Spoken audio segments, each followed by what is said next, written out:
Good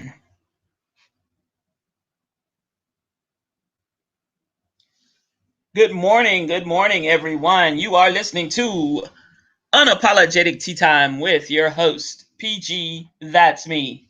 How's everybody doing this Good Friday morning? Hope you're all doing quite well out in cyberland and in YouTube land and whatever neck of the woods you are in and around. This is PG with Unapologetic Tea Time coming to you live this fabulous Friday. Well, folks, I know it's not Wednesday. Yes, it's Friday. Thank God it's Friday. Uh, I don't know Friday, but I've been waiting for you all week. And I'm sorry that I was with Monday, Tuesday, Wednesday, and Thursday. And I know sometimes you probably get jealous, but anyway, I'm here with you now. Thank God you're here. But anyway, y'all, how's it going, folks? I just thought I would stop in to say hello this morning. I did not have a show on Wednesday. I have some things that's going on.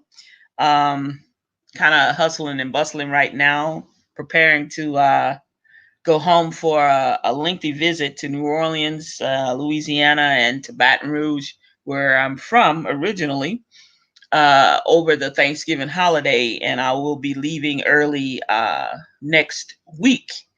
I'll be gone approximately, I think, about 13 to 15 days, but I'm kind of looking forward to it. I need to break up the monotony a little bit, a change of pace, a change of scenery, so that will be good. And I will be visiting my best friend down there and some other folks I plan to see while I'm there, if all goes well. Um, what I'd like to say first and foremost is, there was a school shooting on yesterday, and even though my title says it's Fabulous Friday, it's not fabulous for some folks, um, no matter where they are around the world and in this country, in the great country, the United States in which we live. But there was a school shooting in Santa Clarita, California, yesterday, and sometime last night, I was listening to a broadcast, and it was talking about um, they blame people who are obsessed with guns. They blame the gun control laws are too loose and what have you. And far too many times, people form opinions, and statistically speaking, it's not the gun that kills people. Of course, it's the bullet that penetrates someone's body and tears up some vital organs and what have you that actually gets them to their demise. However, it's the people behind the weapon that they are holding in their hands or whatever they're doing, that actually kill the people. Um, and with that being said, the young man, well, we now know he's not a suspect. He's the person, the perpetrator. Had turned 16 actually on yesterday. Was his birthday, and there were some things that um, they're saying this morning that well, they were alluding to some issues within the home.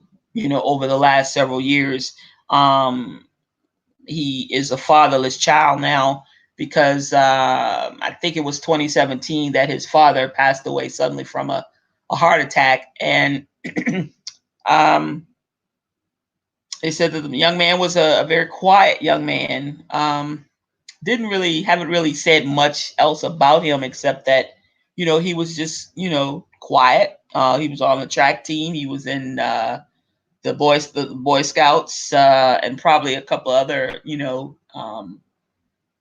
extracurricular activities that he was involved in, but didn't seem to really have any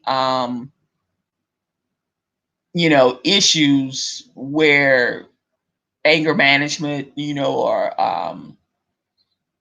perhaps some type of violent behavior, or maybe was in and out of trouble in school or something.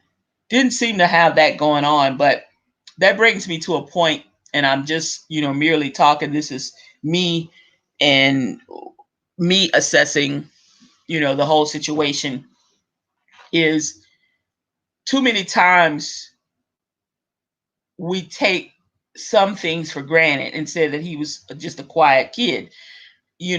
Like the old cliche and like the old saying goes, quiet folks will fool you. A lot of times people are quiet for various reasons. That's just within them. That's just, their personality. But that doesn't mean that they're not perhaps going through something.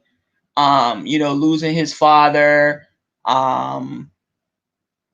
Then I understand there was another report that I read earlier today that there seems to have been some type of domestic violence within the house while the father was there, I guess, against the mother or the spouse.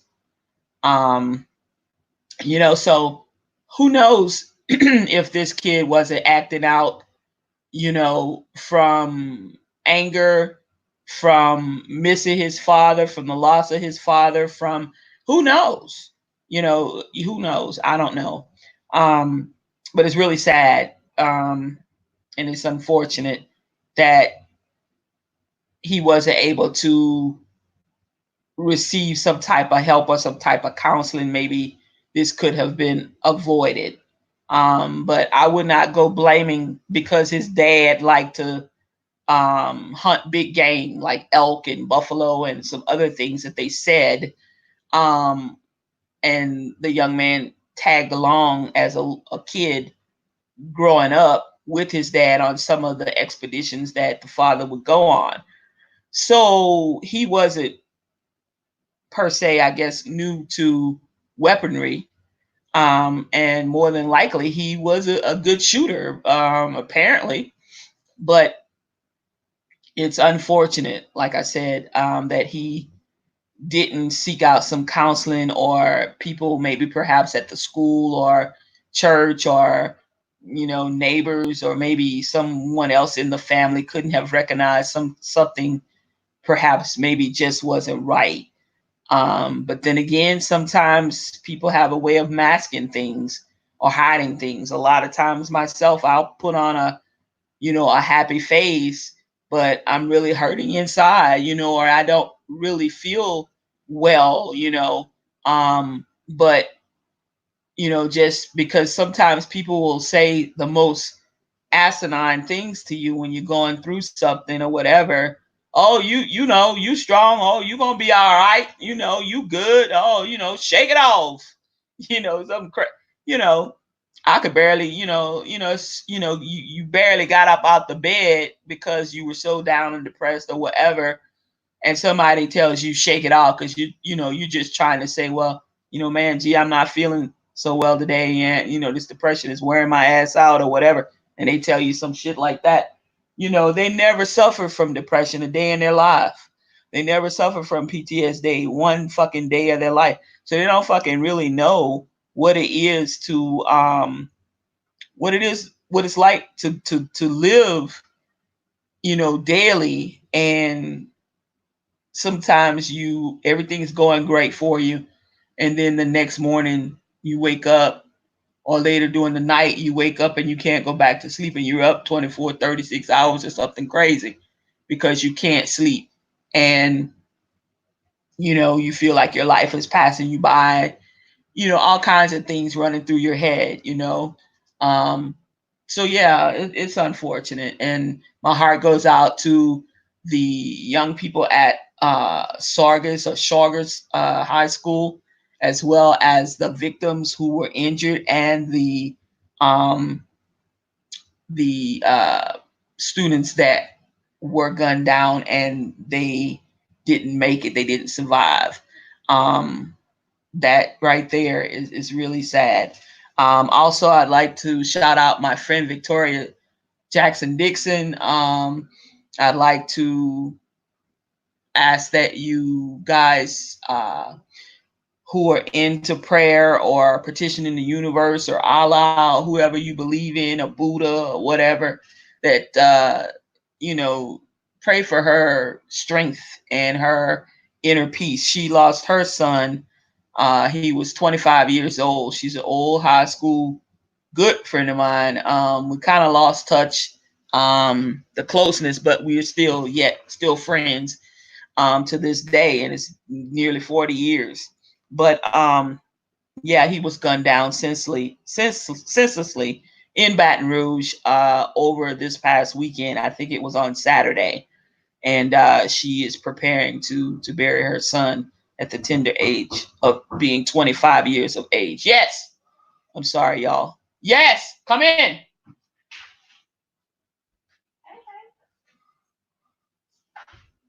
Um, but anyway, with that being said, so I am petitioning, that you guys reach out and say a prayer for my friend Victoria, who is preparing to bury her son. Um, Next, y'all, I want to talk about briefly is the impeachment hearings. The impeachment hearings, and I'm not going to be on here long, y'all, but the impeachment hearings, I don't know in what direction they're going in. I think Nancy Pelosi was very strategic in what she did, but unfortunately, either way you flip it, the Republicans are not going to be satisfied. They were howling about they wanted everything to be public. Now you fuckers got it public, and now you're still rah rah rah, and you're still not satisfied. So I don't know what's going to come of this. I just hope, and like I said, all I'm asking from Santa this year is an impeachment of 45. That's all I want for Christmas. As soon as the fucking North Pole opens, I'm going to be sending out some letters to Santa Claus. So I hope and pray that my letters reach Santa and he can grant my gift wish this year for an impeachment. That's all I'm asking for Christmas. So all of my friends and colleagues and everybody who knows me, if y'all could help me, help Santa get an impeachment for 45, the PG will be really, really ecstatic about it. And I will be dancing and second lining in the streets of up here in Georgia because I'm going to be home for Christmas. Anyway, y'all, like I said, I'm not going to be on long. I was just coming on Fabulous Friday. I want y'all to remember we are fast approaching the holiday season. Shopping time is up on us. Please be mindful of where you are and your surroundings. If you have to go out at night or even in the daytime, please be aware where you park your car. Ladies, don't leave your purse in the car, or don't be carrying your purse flopping on your shoulder or whatever. Put your purse in the trunk of your car or whatever, and don't wait until you get to the mall to put your purse in the car. When you know you're going to the mall and you leave your fucking house, put your purse in the goddamn trunk of the car. Have your wallet or whatever you're going to take in there, and don't take all your damn credit cards and everything, and you're not going to Macy's, and you just going over there to Ross's and Burlington's and goddamn somewhere else down the street. Don't take all those credit cards and shit with you. Take your ID and shit that you need and keep it moving, because folks come out, the perpetrators come out this time of the year in massive amounts, and they already know, and they prey upon people who are not necessarily paying attention. Some of us get caught up in the moment. We forget where we done parked our car. Y'all, there's an app for that. Put the fucking app on your phone to help you find your car, your truck, or whatever, your bicycle, your tricycle, or whatever it is you was on when you rode up there to the mall. A lot of times some things can be avoided, but for whatever reason, we got our phone up to our ear, or we walking with the phone in our hand, we texting, we're not paying attention, and we're doing other things. And, it could cost you your life. It could cost you, some real serious pain and some issues. Folks that have elderly parents that like to shop, or elderly friends and family members who like to shop and get out and enjoy the hustle and bustle of the shopping time and just this overall time of the year of fellowship with people and stuff, please check in on them. If they say they're going to the mall or they're going out to eat, in the evening or whatever with a few friends or whatever, just check in on them or say, hey, give me a ring or, when you get back home or whatever, or when you get to the place or whatever, because you just never know. People are evil. There's some evilness in this world today that we're living in, and you just never know. You just can't, unfortunately, be too careful. We're not living in uh, 10 or 15 years ago. It's totally changed. We're in a totally different world. So with that being said, I'm going to go ahead on and get up off of here. Um, I have someone who I knew I was already expecting to come over today, and they are here present right now with me. So, but that's not an excuse just to get off. But I'm not going to keep y'all. Like I said, it's just coming on to say hello. Next week, I will be home in New Orleans, and I will be broadcasting live um, from New Orleans on Wednesday at 10 p.m. But I will be a guest on someone else's show at 10 p.m. So what's going to happen is I will probably do my live earlier during the evening before I am a guest on someone else's show. So I will put that out when I do my live. I will let you know because I'm a mystery guest and I'm not going to reveal just yet whose YouTube show that I'm going to be featured on. I'm going to be being interviewed by my friend, a fellow YouTuber. So it should be pretty interesting and pretty fun. So I will invite you all, and I will also share that link when I get it from them. But yeah, so I'm looking forward to that. But anyway, y'all be safe out there. Have a great rest of your fabulous Friday and an awesome weekend. Bye now.